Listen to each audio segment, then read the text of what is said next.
Assalamualaikum warahmatullahi wabarakatuh. Masih bersama saya di channel Yadi Aindo untuk cerita-cerita horor atau misteri. Yang baru bergabung di channel Yadi Aindo, yuk jangan lupa subscribe, like, komen, dan share, dan tombol notifikasinya agar mendapatkan video-video terbaru cerita-cerita horor dari Yadi Aindo. Nyi Handayani. Dikala bulan purnama bersinar dengan sangat terang ditemani taburan bintang yang indah di sekitarnya. Malam bertepatan dengan malam Jumat Legi pertengahan awal Juni 2015. Di sebuah pinggiran sungai terlihat beberapa asap dupa mengebul, memberikan bau harum dupa yang khas di pinggiran sungai tersebut. Meskipun pinggiran sungai itu sangat gelap, namun bukan berarti pinggiran sungai itu sepi.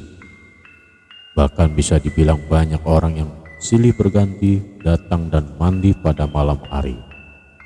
Alhasil pinggiran sungai tersebut sedikit bersinar dengan beberapa sorotan lampu senter orang-orang yang silih berganti.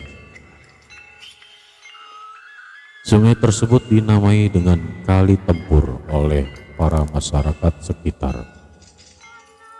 Kali Tempur terletak di pinggiran situs bersejarah Palenggahan Sriganti yang terletak di dalam hutan Ketengonggo, Kabupaten Ngawi, dekat dengan Gunung Lawu. Seorang pria 24 tahun terlihat menancapkan beberapa batang dupa yang mengebul di pangkalan pohon beringin yang menaungi salah satu sisi Kali Tempur yang sedikit terpencil.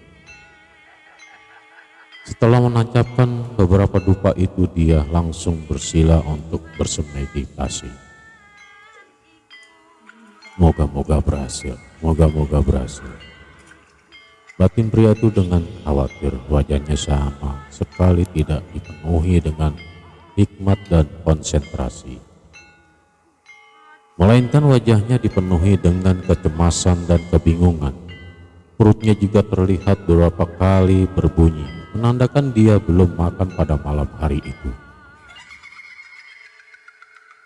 Pria itu bernama Wahyu Suryatamaja, pria miskin asal Malang yang nekat untuk datang di tempat keramat ini karena telah kalah judi dan dia terjerat hutang meskipun dia telah menggadaikan rumahnya yang ada di Malang, namun uang gadaian itu masih belum mampu untuk melunasi hutangnya. Kini keluarganya yang ada di Malang sedang terancam oleh banyak debt collector yang hampir setiap hari menyatroni rumahnya untuk menagih hutang dan mengusir keluarganya dari rumahnya. Gusti, saya harus bagaimana? Tiba-tiba Wahyu menghentikan meditasinya. Dia mengeluh sambil tersungkur ke tanah. Saya sudah tidak kuat, saya butuh biaya dan kaya. Saya lebih baik mati daripada miskin seperti ini, keluh Wahyu di depan dupa yang mengepul itu. Akal Wahyu sudah mentok memikirkan bagaimana mencari uang, bagaimana memikirkan keluarganya yang sedang kelaparan di rumah. Wahyu sudah pasrah, dia lebih baik mati daripada menanggung penderitaan ini. Tolonglah aku, siapapun tolonglah aku akan turuti semua keinginanmu, ketus Wahyu sebelum dia tidak sadarkan diri. Mas Wahyu, Mas Wahyu. Neng nong. Wahyu yang duduk di atas batu tiba-tiba mendengar sebuah suara wanita yang sangat halus dan menyenangkan. Suara itu diiringi dengan sebuah lantunan gamelan Jawa yang terdengar sangat mistis. Wahyu menoleh. Dia mendapati ada seorang wanita dengan kebaya berwarna kuning sedang terlihat tersenyum ke arahnya. Selain memakai kebaya kuning, wanita tersebut mempunyai rambut panjang yang mencapai pinggulnya. Kebaya yang dia kenakan mempunyai belahan dada yang sangat menggoda. Dipadukan dengan wajahnya yang cantik dan suaranya yang merdu, Wahyu mempunyai keinginan untuk berkenalan dengan wanita ini. "Mohon maaf Nona, siapa?" tanya Wahyu dengan halus. "Saya Handayani, Mas, istrimu," kata wanita cantik itu dengan ekspresi malu-malu. Wahyu tertegun. Dia masih ingat istrinya adalah Emi, bukan Handayani. Lantas siapa dia? Namun entah kenapa gelora nafsu di dalam hati Wahyu mulai menggila. Dia menatap Handayani dengan tatapan penuh nafsu. Anehnya Handayani sama sekali tidak keberatan. Handayani malah tersenyum malu-malu seolah malu-malu kucing. Wahyu sama sekali tidak bisa memikirkan apapun lagi. Dia sudah memuncak. Dia segera melepas baju dan celana dan segera merekam Handayani yang nampak malu-malu itu. Mas. Sinar matahari yang menembus celah-celah pohon dan teriakan seorang pria membangunkan Wahyu dari tidurnya. Loh, Wahyu sendiri kaget. Dia masih di bawah pohon dan dalam keadaan telanjang. "Mas, sudah siang, sudah banyak orang yang kesini. Malu dilihat orang-orang," kata pria itu. Wahyu sendiri menilai orang itu sebagai peziarah di tempat ini. Sebab orang itu sangat santai dan terlihat memaklumi Wahyu yang sedang terlanjang di bawah pohon dan di depan dupa. "Oh iya Mas, matur nuwun, sudah diingatkan." Wahyu segera mengenakan pakaiannya. Untung saja tempat yang dia gunakan sebagai tempat betapa terletak di pinggir kali yang sedikit terpencil. Setelah membangunkan Wahyu, pria itu segera kembali ke tempat lain. Dia juga menyalakan dupa seperti Wahyu. Bedanya dia sangat khusyuk dan hikmat. Pakaiannya juga terlihat mewah. Wahyu segera paham bahwa dia adalah peziarah yang sudah berhasil. "Tunggu, aku mengalami apa tadi malam? Kok tiba-tiba aku terlanjang?" Tiba-tiba Wahyu kembali mengingat-ingat bagaimana ceritanya hingga dia bisa bangun dalam keadaan terlanjang seperti itu. Tiba-tiba merinding memikirkan sosok wanita cantik yang kehadirannya diiringi oleh lantunan gending Jawa itu. Loh, mimpi apa semalam aku ini? Batin Wahyu dengan ngeri. Itu mimpi apa benaran? Tiba-tiba Wahyu lebih ngeri lagi wanita bahwa dia terbangun dalam keadaan terlanjang. Bukankah artinya tadi malam dia melakukan hubungan suami istri secara nyata dengan Handayani? Wahyu yang merupakan seorang awam tentu saja tidak tahu arti semua ini. Dia memilih untuk mencuci mukanya untuk pergi ke atas. Pikirannya yang sudah dipenuhi dengan beban, ketambahan beban lagi akibat kejadian mistis yang dialaminya. Kali Tempur merupakan kali yang cukup dalam, sehingga untuk mencapai atas sungai Wahyu harus memanjat ke tangga yang cukup panjang. Sesampainya di atas, dia langsung tiba di komplek utama Palenggahan Sriganti. Di sana ada beberapa bangunan-bangunan yang dibangun sebagai tempat ramah. Karena banyak sekali Peziarah yang datang kemari dengan berbagai tujuan membuat tempat ini menjadi ramai.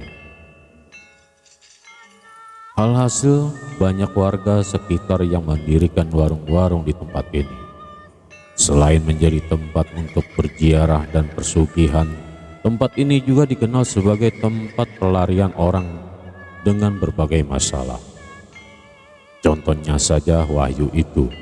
Selain Wahyu, juga banyak orang yang menjadikan tempat ini sebagai pelariannya. Mereka bisa hidup di bawah belas kasih pemilik warung-warung. Itu pemilik warung memberikan mereka makan, namun sebagai gantinya mereka akan menjadi buruh kasar yang mengikuti perintah pemilik warung. Mbah, Wahyu menghadap ke Mbah Solihin, salah satu pemilik warung yang ada di Palenggahan Sri Ganti. Mau makan? Ayo sana, kerja dulu. Cepat bantu Mbak Putri bersihkan kebun, kata Mbah Solihin sembari menggoreng tempe dan menghirup rokok kretek yang ada di tangan. Njih Mbah, matur nuwun, kata Wahyu sembari mengambil sabit yang tergantung di dinding bambu dan berjalan menuju arah kebun.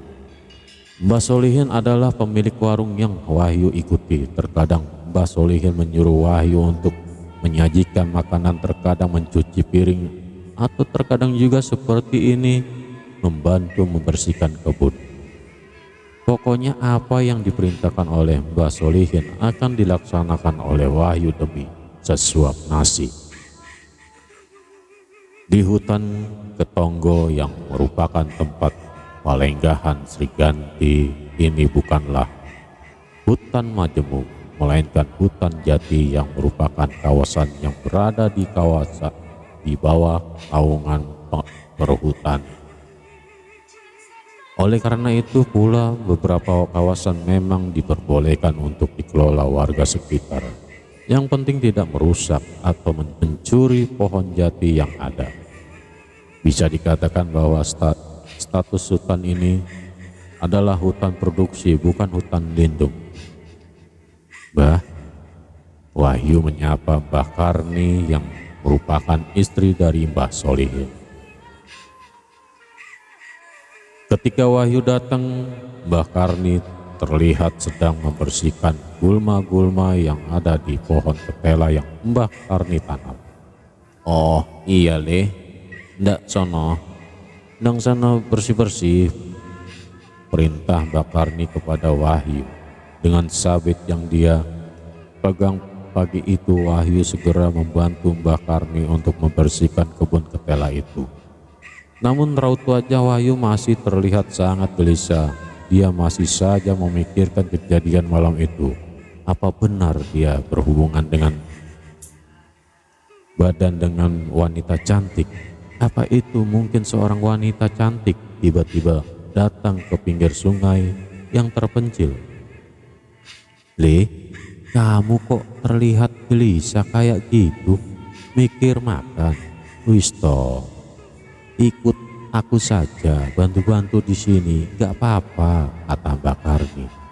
Mbah Karni benar-benar sangat terbuka dengan Wahyu. Ketika dia melihat wajah Wahyu yang terlihat sedang bingung, Mbah Karni segera mengerti bahwa Wahyu sedang punya pikiran yang semakin menambah berat beban hidupnya. Nganu Mbah, saya tadi malam mimpi, kata Wahyu yang menghentikan sabetan sabitnya pada rumput-rumput di antara pohon ketela itu. Mimpi opo le? Tanya Mbah Karni. Saya di pinggir sungai mimpi ketemu wanita Mbah.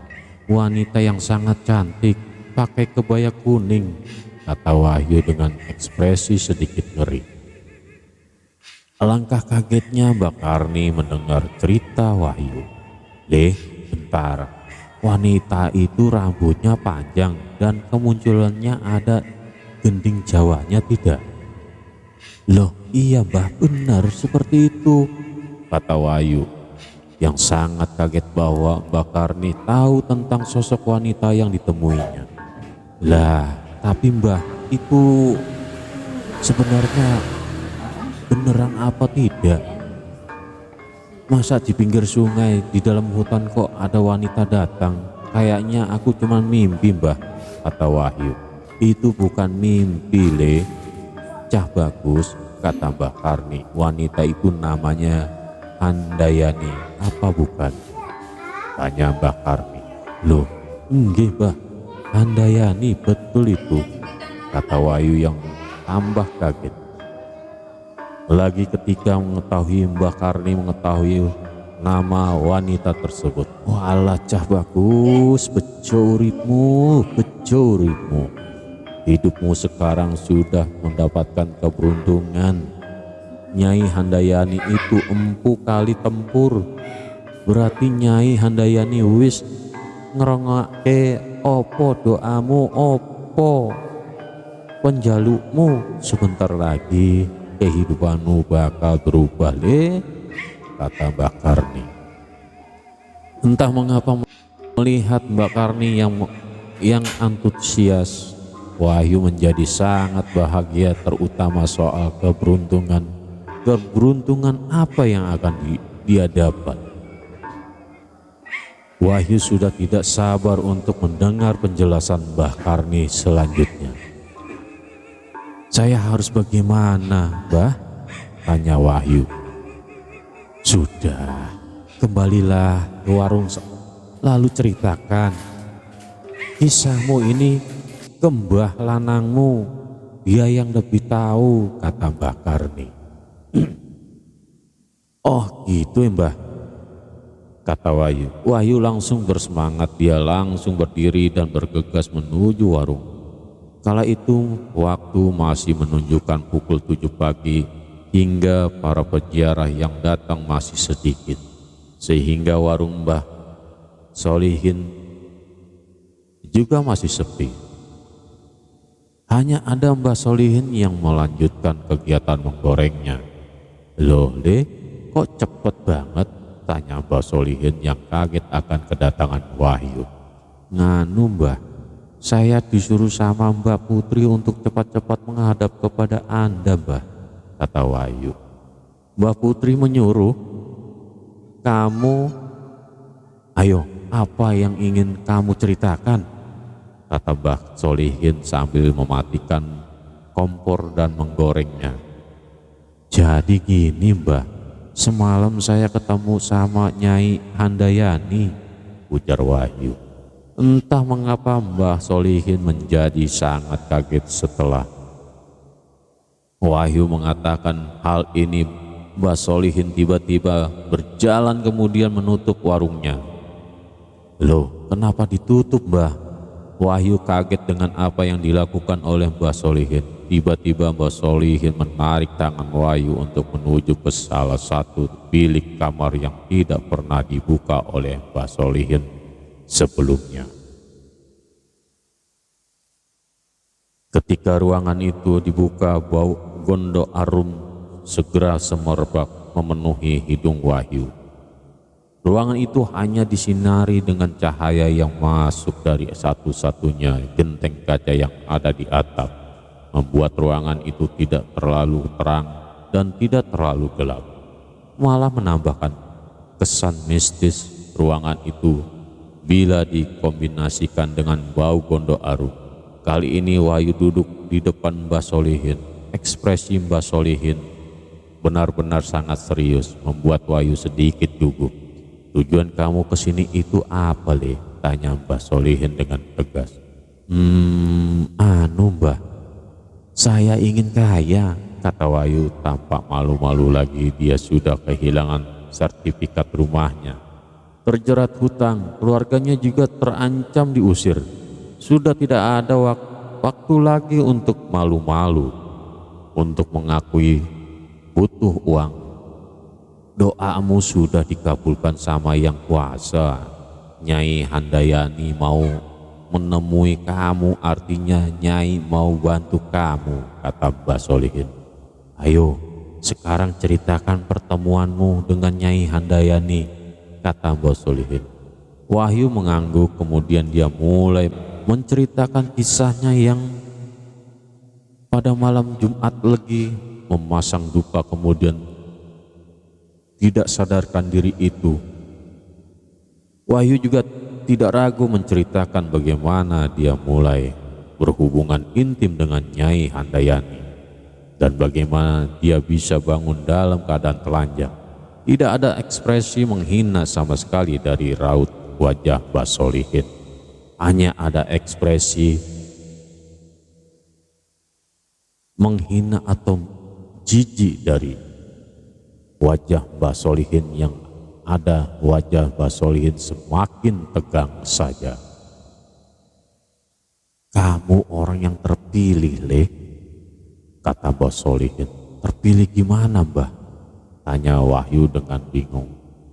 Aku kan sudah bilang Nyai Handayani mau temui kamu, itu artinya Nyai mau bantu kamu. Setelah mendengar ceritamu, Nyai ingin kamu jadi suaminya. Loh, Mbah, apa yang mungkin kayak gitu bisa terjadi? Kata Wahyu yang benar-benar kaget dengan perkataan Mbah Solihin.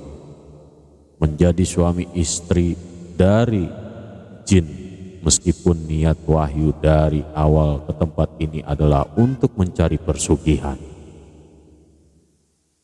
Namun dia sama sekali tidak menyangka bahwa dia harus menjadi suami dari Nyai Handayani, sosok jin penunggu kali tempur.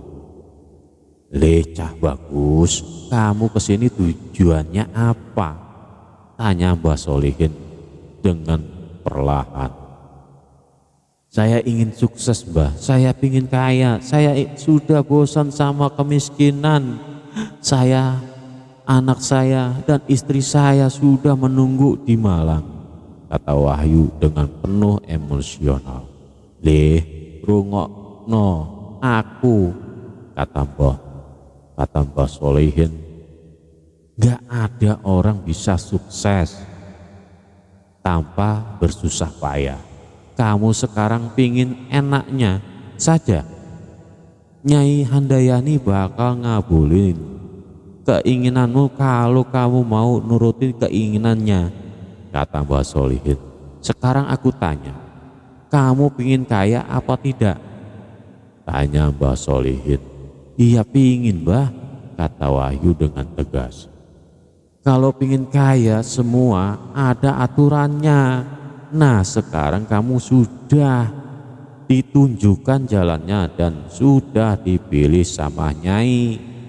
Sekarang ya terserah kamu mau ambil atau tidak, kata Mbah Solihin. Wahyu semakin bingung. Pilihan yang disebutkan oleh Mbah Solihin menambah beban berat di dalam hatinya. Dia terus-menerus memikirkan bagaimana untuk mencari uang yang banyak demi menebus rumahnya kembali dan membayar hutang. Namun dia juga tidak bisa serta-merta melakukan persugihan yang sangat aneh ini. Apalagi persugihannya adalah persugihan yang hanya perlu memotong hewan atau betapa di tempat ini. Tentu Wahyu akan melaksanakan persugihan itu tanpa berpikir kedua kalinya. Aku ngerti awakmu masih bingung. Ya sudah, kamu makan dulu, terus kamu mandi di sungai, lalu ke kuncup Palenggahan Brawijaya buat nyari pencerahan, kata Mbah Solihin. Wahyu hanya bisa mengangguk dengan perlahan. Nggih, Mbah, katanya. Duh, aku harus gimana nih? Cuman Wahyu dengan bingung. Kok bisa-bisanya takdirku sulit kayak gini? Hidup saja sudah susah, ini dapat jalan persugihan juga susah. Cuman Wahyu dengan gundah. Namun meski begitu Wahyu tetap melaksanakan saran dari Mbah Solihin. Seperti yang disebutkan di awal, Palenggahan Sriganti merupakan tempat sakral yang berupa komplek. Di sana ada beberapa bangunan yang mempunyai banyak nilai historis. Yang paling utama tentu saja bangunan kecil di mana Prabu Brawijaya V meletakkan mahkotanya di atas sebuah batu sebelum naik ke Gunung Lawu untuk moksa di sana. Sebelum mengunjungi tempat itu, Wahyu mengikuti saran dari Mbah Solihin. Pertama dia makan dahulu untuk mengisi tenaga, kemudian dia berjalan menuju sungai untuk mandi di sana. Barulah Wahyu berjalan menuju Cungkup Palenggahan tersebut. Dengan kemeja lusuh dan bau miliknya, Wahyu mendekati bangunan Cungkup Palenggahan. Bangunan itu terletak di bawah pohon besar dan rindang. Menurut ukurannya, Wahyu yakin bahwa pohon itu sudah berusia ratusan tahun. Serta di samping bangunan itu terdapat sebuah pendopo yang biasa digunakan para peziarah lainnya untuk beristirahat. Srok, srok, srok. Terlihat ada kakek tua yang sedang menyapu halaman Cungkup itu. Dengan santai, meskipun kakek tua itu terlihat sangat biasa sekali, namun terlihat dari beberapa orang kaya yang sedang menunggunya sambil beristirahat di padepokan. Ketika Wahyu tiba di tempat ini, awalnya dia juga mengira bahwa kakek ini adalah orang biasa, namun salah. Ternyata kakek ini adalah juru kunci Cungkup Palenggahan. Ini pantas saja bila orang kaya yang berziarah di tempat ini harus menghormati kakek ini. Kakek ini bernama Mbah Purnomo. Melihat Wahyu terlihat lusuh, baik pakaiannya maupun wajahnya, dan berjalan mendekatinya. "Mbah, mohon izin aku ke dalam, mau menenangkan diri." Wahyu meminta izin dengan hormat kepada Mbah Purnomo. "Oh iya Le, masuk saja. Moga kamu mendapatkan jawaban apa yang kamu cari," kata Mbah Purnomo dengan santai. Sebagai juru kunci di tempat ini, tentunya Mbah Purnomo telah banyak melihat orang-orang kesusahan seperti Wahyu ini. Oleh karena itu Mbah Purnomo santai saja terhadap Wahyu. "Matur sembah nuwun Mbah, saya Wahyu," kata Wahyu sembari berjalan menuju bangunan Cungkup itu. Kemudian Wahyu membuka tirai yang ada di pintu masuk. Dia langsung disambut dengan bunga 7 rupa dan bara api di atas mangkuk tanah liat yang membakar serbuk dupa, menghasilkan bau harum yang khas. Begitu mencium bau harum dupa ini, hati gelisah Wahyu segera tenang. "Mbah, saya kesini untuk diberikan petunjuk. Saya harus bagaimana? Saya butuh uang, saya bosan miskin terus seperti ini," kata Wahyu sambil memanjatkan keinginannya di tempat ini. "Saya harus bagaimana Mbah?" Setelah mengucapkan keluh kesahnya, Wahyu terdiam. Dia mencoba menghilangkan semua kegelisahan di dalam hati dengan bantuan bau harum yang semerbak dari dupa yang terbakar itu. Sebagai seorang kepala keluarga, tidak memegang uang sepeser pun sudah menjadi sebuah beban pikiran, apalagi dengan kasus Wahyu ini. Dia terlilit hutang, rumahnya juga sudah tergadaikan, bahkan istri dan anaknya sedang bersembunyi dari debt collector yang senantiasa mencari mereka. "Duit, aku butuh duit. Mbah, saya minta uang," kata Wahyu dengan penuh keputusan. Dalam otak Wahyu adalah uang, uang, dan uang. Dia harus cepat mendapatkan uang, namun dia tidak tahu bagaimana dan dari mana dia bisa mendapatkannya. Dia mengeluh kepada penjaga Palenggahan ini, hanya ini yang bisa dia lakukan. Namun sayang sekali, pada saat ini tidak ada satupun bisikan goib atau hal mistis yang terjadi. Alhasil setelah menceritakan keluh kesahnya di hadapan palenggahan itu, Wahyu berdiri untuk meninggalkan tempat itu. Namun ketika dia beberapa langkah dari cungkup pengelenggahan itu, sebuah mobil sedan berwarna merah dan mewah tiba-tiba terparkir di bawah pohon jati tidak jauh dari tempat itu. Seorang pria dengan setelan pakaian mewah keluar dari mobil itu. Kemeja biru dibalut dengan jas celana kain hitam, sepatu pantopel, jam tangan emas nan mewah, memberikan kesan orang ini merupakan orang sukses. Orang ini menutup pintu mobilnya, kemudian mengaca di kaca mobilnya, seolah tidak ingin gaya perlentenya luntur sedikit pun. Sugeng enjing mas, saya datang sini. Sugeng enjing mas, sapa dengan ceria pria pengendara mobil itu kepada Wahyu. Ternyata bila dilihat dari dekat, pria ini seumuran dengan Wahyu yang sama-sama berumur 25 tahun, namun sangat berbeda dengan rupa Wahyu yang sangat kusut. Wajah pria ini sangat cerah dan bahagia, bagaikan dia tidak pernah mendapatkan kesusahan apapun.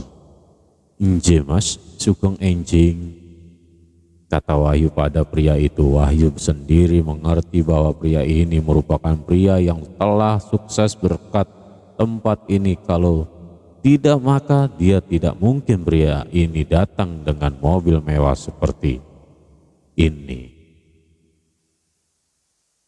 Ada sebuah aturan yang tidak tertulis di kawasan Palenggahan Sri Ganti ini. Setiap pengunjung tidak perlu memperkenalkan nama mereka bila hendak bertanya atau meminta tolong di tempat ini. Hal ini tercipta karena di tempat ini banyak orang yang tidak ingin terekspos identitasnya. Wahyu sendiri juga tidak memperkenalkan namanya pada orang yang dia temuinya di tempat ini, kecuali Mbah Solihin dan Mbah Karni. "Mau tanya mas, arah menuju Sendang Derajat mana ya?" tanya pria bergaya perlente itu sambil menenteng sebuah koper yang terlihat tidak begitu berat. Sendang Derajat merupakan salah satu tempat mistis yang berada di komplek Palenggahan Sri Ganti ini. "Oh, di sana mas, sebelum sampean masuk ke sini ada jalan kecil ke kiri, sampean lurus saja nanti ketemu sama Sendang Derajat," kata Wahyu. "Waduh, saya belum pernah ke sana mas, saya pernahnya ke Kali Tempur, bagaimana kalau mas antar saja," kata pengendara mobil itu. "Oh nggih mas, mari saya antar," kata Wahyu. Sambil memimpin pria itu dengan berjalan kaki, pria perlente itu mengikuti Wahyu. Sendang Derajat bertempat di hulu Sungai Tempur. Posisinya tidak begitu jauh dari Kali Tempur, namun untuk mencapainya membutuhkan jalan khusus yang berbeda untuk menuju Kali Tempur. Pria perlente itu sama sekali tidak keberatan. Menuruni tebing, menerobos semak belukar, dan berjalan di pinggir sungai. Pria itu sama sekali tidak mempermasalahkan bajunya yang mahal itu. Kotor bahkan bisa mungkin sobek nantinya. Pria itu malah lebih memperhatikan koper yang dia bawa dibandingkan dengan pakaian mewah yang dia kenakan. "Ini mas Sendang Derajat," kata Wahyu. "Oh, ternyata enggak jauh dari Kali Tempur ya mas, tapi jalannya agak tersembunyi," komen pria perlente itu. Iya mas, sebenarnya Sendang Derajat itu di sebelahnya Kali Tempur. Dan jaraknya nggak begitu jauh, tapi ya gitu, jalannya agak sulit, kata Wahyu. Kalau begitu saya pergi dulu mak. Ya mas, imbuh Wahyu. Mas, jangan dulu, temani saya di sini dulu ya, kata pria itu kepada Wahyu. Loh, ada apa mas? Tanya Wahyu. Dia sendiri sekarang dalam keadaan bingung dan pusing memikirkan banyak hal, terutama tentang pesugihan yang ditawarkan oleh Nyai Handayani kepada dirinya. Apakah dia harus mengambilnya atau tidak? Aku mau ritual, tolong sampean tungguin aku. Baru pertama di Sendang Derajat ini, kata orang itu dengan malu-malu. Oh iya mas, saya tungguin di sini, kata Wahyu. Kemudian pria perlente itu membuka koper yang dia bawa. Alangkah terkejutnya Wahyu ketika pria itu membuka koper itu. Bau amis segera mencerbak memenuhi hidung Wahyu. Mana mungkin Wahyu tidak penasaran. Akhirnya dia mencoba mengintip apa yang ada di balik koper itu. Dia mendapati sebuah ayam cemani yang sudah disembelih, kemudian bunga setaman dan beberapa umbo rampe lainnya. Pria itu segera mengeluarkan semua persembahannya, kemudian mulai membakar terikat dupa lidih yang dia keluarkan dari kantong koper. Semerbak bau dupa akhirnya mengalahkan bau amis dari ayam cemani itu. Pria itu langsung bersemedi di hadapan sajian yang telah dia siapkan. Betapanya pria itu tidak lama. Setelah 15 menit pertapaan, pria itu bangkit dan mulai melarung ayam cemani yang dia bawa ke sungai di dekat Sendang Derajat. Makasih ya mas, sudah temenin aku, kata pria itu sambil menyerahkan beberapa lembar uang 100 ribuan ke tangan Wahyu. Loh mas, apa ini mas? Gak usah mas, kata Wahyu yang mencoba menolak uang itu. Wis, salah mas, diterima. Saya ngelihat mas itu kayak saya ngelihat diri saya sendiri. Saya dulu orang yang kesusahan sama kayak mas, tapi sekarang udah enggak lagi, kata pria perlente itu. Wahyu menghela napas. Dia pada saat ini selain pusing karena memikirkan masalahnya, dia juga pusing karena tidak punya pegangan uang. Bahkan pada saat ini saja dia menumpang di warung Mbah Solihin. Akan sangat munafik apabila Wahyu mengatakan tidak butuh uang. Oleh karena itu pada saat ini Wahyu menerima uang dari pria itu. Pria perlente itu tersebut tersenyum ketika Wahyu mau menerima uang itu. Kemudian dia berkata, mas, sampean pengen denger ceritaku apa enggak? Gimana caranya aku bisa hilang dari kemiskinan, kata pria itu. Setelah beberapa detik dia termenung. Wahyu kemudian mengangguk. Boleh mas, kata Wahyu. Setelah itu pria itu lente itu dan Wahyu mencari batu di pinggir sungai yang sedikit agak lebar. Kemudian mereka berdua mengobrol. Sebelumnya namaku Rido mas, dari Gresik. Namanya sampean siapa? Tanya Rido sambil memperkenalkan diri. Namaku Wahyu mas, dari Malang, kata Wahyu.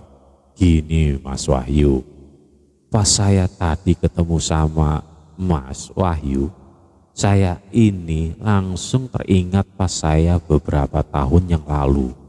Saya ini benar-benar kere, benar-benar hina, benar-benar gak punya apa-apa. Bahkan mertua saya loh menghina saya, kata Rido. Wahyu mengangguk sambil menyimak perkataan Rido. Pas dulu ya mas, saya ini juga bingung kayak Mas. Sekarang terus saya nyari beberapa orang pinter di daerah Kecamatan Manyar. Sama dukun sana saya disuruh untuk kemari, kata Ridho. Pas zaman itu Mas, aku bener-bener gak ada duit. Aku kesini gak naik bis atau mobil Mas. Aku numpang truk sapi Mas. Bareng sama kotoran sapi, ditendangi sapi, wis pokoknya sensoro Mas, kata Ridho. Tapi prinsip aku nggak nyerah. Aku pokoknya kudu bisa kesini buat ngerubah nasib. Aku wis kesel melarat Mas. Aku wis kesel dihina. Pokoknya aku kemari harus jadi orang sukses. Iku prinsipku, imbuh Ridho dengan berapi-api. Akhirnya aku bisa sampai di tempat ini Mas, kata Ridho. Kemudian Ridho melanjutkan ceritanya yang sangat memotivasi Wahyu. Memang cerita Ridho benar-benar memotivasi Wahyu. Awal mulanya sorot mata Wahyu sama sekali tidak menunjukkan gairah hidup apapun. Namun ketika Ridho berbicara tentang bagaimana caranya dia mendapatkan uang, mobil, rumah, dan harga diri yang telah lama hilang dari diri Ridho, Wahyu menjadi sangat tertarik. Ini yang harus aku lakukan. Aku harus mendapatkan semua itu, batin Wahyu dengan sangat bersemangat. Bahkan saking bersemangatnya Wahyu terlihat mengepalkan tangannya. Yo, pokoknya begitu Mas kisahku. Aku benar-benar jadi keadaan terhina. Aku benar-benar dari keadaan terhina. Terus sekarang bisa balas orang-orang yang telah menghina aku, kata Ridho mengakhiri ceritanya. Wahyu hanya mengangguk-mangguk menanggapi kisah dari Ridho. Mau diakui atau tidak, kisah Ridho benar-benar inspiratif untuk dirinya. Terutama bagian di mana Ridho membalas dendam kepada semua orang yang telah menghinanya. Hidup itu lebih sakit sekali toh Mas, jangan sampai gagal. Hidup itu sekali toh Mas, jangan sampai gagal. Apa yang kepingin endang diambil buktikan kepada orang-orang yang telah menghina Mas. Bahkan Mas Wahyu bisa lebih sukses dan lebih hebat, imbuh Ridho. Iya Mas, matur nuwun sampean sampun. Iya Mas, matur nuwun sampun sampean kasih tahu cerita sampean, kata Wahyu.